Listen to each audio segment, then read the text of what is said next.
Hello, Wasteland! Yes, and welcome to today's episode, where, as you can see from this rather nice beskulled car, we're going to be looking at another bits review. That's right, we are looking at Monster Customs Diecast. And I was sent this rather nice little gift box in the mail of all sorts of wonderful things. So I thought we'd just take a moment to go over it and give you my first impressions, because this is a new 3D printing Gaslands company that's occurred this year. As far as I'm aware, you know, they're not doing any other bits. It's purely Gaslands and post-apocalyptic car related. Because I know some of the companies out there, like you look at Zynga Industries, perfect example. Gaslands is something that they only sort of started doing after they already built up their success and fortune with Warhammer 40k and the like. Whereas when you look at something like Cancel Designs, pure Gaslands from day one. And that is the same here. So if we just have a look at this, there you go, Monster Customs. Yeah, this is new, this is different, because it's 3D printed, but no PLA, all resin. So what do we think about that? And is the detail, is the level of quality what we're accustomed to? Now, all my bags have kind of rubbed off because I've opened this before and had a bit of a look. But what I'm going to do, I'm going to quickly open them up and then just do a bit of an overview. And just like with my other bit review videos, I'll put some cars together, paint them up, and then talk about, you know, final impressions and all that. So let's have a look at what we've got. Okay, so this fine array of bits and pieces was sent to me. From what I can see, for the most part, it's all weapon-based.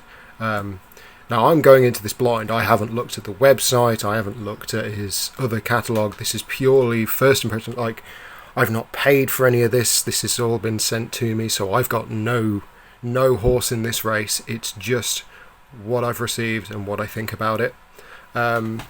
So let's start off with what I find is the most important part of any car, the engine.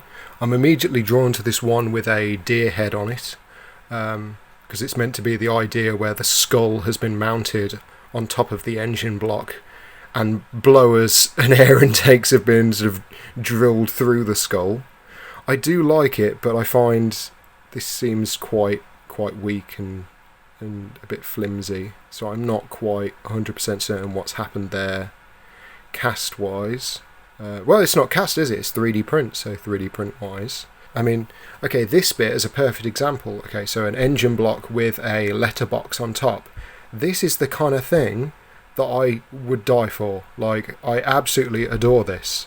Now, 3D printing has made this immediately accessible to everyone around the globe, and I'm really happy about that.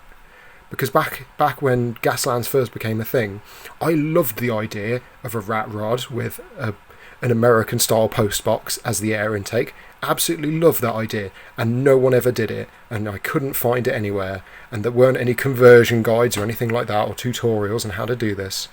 So the fact that this bit now exists, I think, is just wonderful.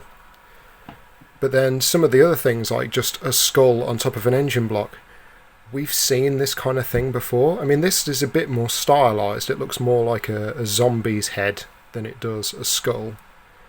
But it's not all that new, and it's not all that different. Although I do like the custom lettering on the sides. Like, you take, for example, this wonderful anti-air turret, that classic American World War II style. Oh my goodness, you do not just find these. These are really nice. But how do I put this together? I got two square pegs and a circular hole. Am I just dumb? Are those ammo? Are those meant to be ammo boxes? Yeah, those are meant to be ammo boxes. I'm just dumb. I'm just very stupid. But how does this? There's no pin on the other side, so they don't. If you drill a hole through it, well, the hole's too big, isn't it? So you can't just pin it like with a paper clip or anything. Eh? Okay, so I spoke to James about this, and it turns out the reason why there's such a big hole on the turret is so that you can fit a magnet on either side and then magnetize the weapons so you can swap them out. So I think that's pretty good, but I just wanted to clear that up now while editing. Oh no, just find the pose you like and glue it in place, I guess. You know, there's nothing wrong with that. It is a really nice bit. What about these turrets? I mean, that's a classic looking Dark Future style turret. I've always loved that domed design. So if you put like the minigun extension in there, does it just fit in? Well, that's a nice little looking turret. You have a rather nice Maxim gun, which is pretty cool. Look at that. You don't see one of those every day.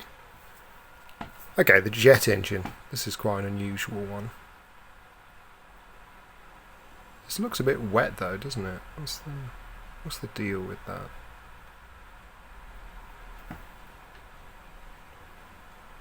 Now, call me mad, but I'm going to see if I can catch this in the light. Can you see an air bubble? Is that an air bubble inside? I want you to focus on the centre of this thing. I know it's really hard because it's got a bit of a misty surface, but can you see a bubble moving around in the inside? Now I know with these resin printers that they get like treated in isopropyl alcohol and they get put under a UV light and all that. Does that mean the inside of this is still a liquid? If I crack this sucker open, is there a load of liquid resin that's just going to come out and stain the surface?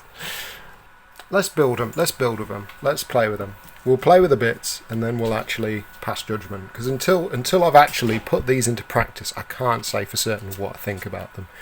Other than this air bubble, which is super strange, because there's clearly an air bubble.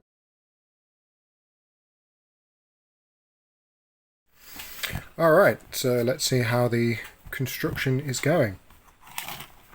So we have this one, this truck that's coming along really nicely. These are really interesting. I thought these were just like tarpaulins that were rolled up, like baggage, that you could stick on your cars. They're not, because from behind that's what they look like. They just look like a load of like bed rolls or something, but they're actually, if you can see that, super fine and super detailed skulls, which is really cool. Look at that. And I think that's great. This is the kind of thing that really shows the strengths of 3D printing. Because if you can just make like a pile of skulls and then just cut them up and glue them onto your car, that is perfect. That is absolutely spot on. I really like that. I want to see more like that. The bits overall, really easy to work with. You know, if you want, say, to glue a minigun on the side of your car, you know, you clean off any little spruey bits that are hanging on. Putting a drop of super glue on there. No, that's me though, to be fair. You can just glue that on. Look at that. It just goes on without any fuss. You don't have to worry about trying to like configure the weapon barrel to the body or anything like that. You just glue it on and you're good to go. Which is pretty cool. That is something that I really like. Like it is super easy in that regard, which I do like. But I'm the kind of guy that likes to modify things. You know, I tried to modify this, you know, zombie blower to fit this truck, and the little belt that connects to the body of the engine down into the truck, that snapped off.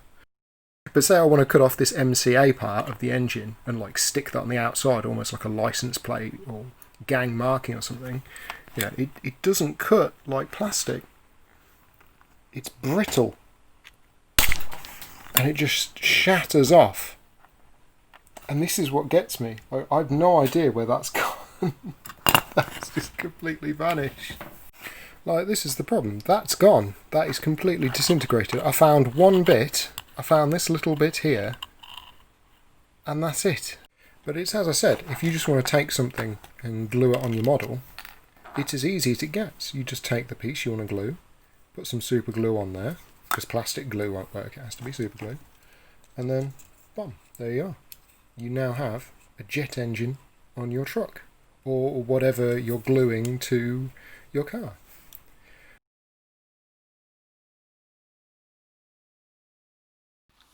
And here we are with the painted cars. As usual, I used cars from my junk bin to make these from the donor pool. And I think that's a big part of these bits, is allowing them to shine on their own merits rather than mixing in bits from other kits or anything like that.